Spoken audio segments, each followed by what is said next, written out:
Анча-мынча көдөнү жана көзү сокур биздин мекендештерге мына ушул видеобуз далил болсун, жеткизип коюңуздар, репост кылыңыздар, лайк басып, пикир жазыңыздар.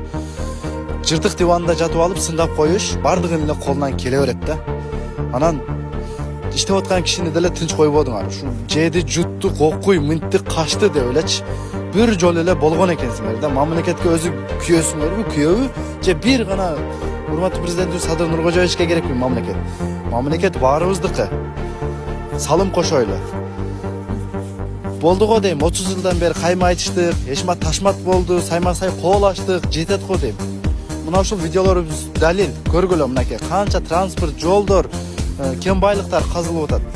Мунун баары 30 жылда бириктирип келгенде дагы, мына ушул акыркы 3 жылда жасалган жумушка жетпей калат. Детально мындай бир эсептеше келгендечи.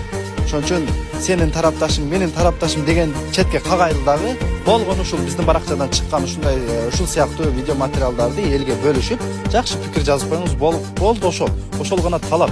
Биз жаштар чын дилибизден урматтуу президентибизди колдоп, жалпы эле ушул бийлик иштеп аткан бийликти колдоп, маалыматтар карапайым элге жетсин. Баары ушул телефондон көрүп калган, угуп калган деп жан талбастап чыгарабыз, айтабыз дейбиз, бирок дагы эле баягы эскиче система менен сын пикир айткандан ары өтпөй атасыздар.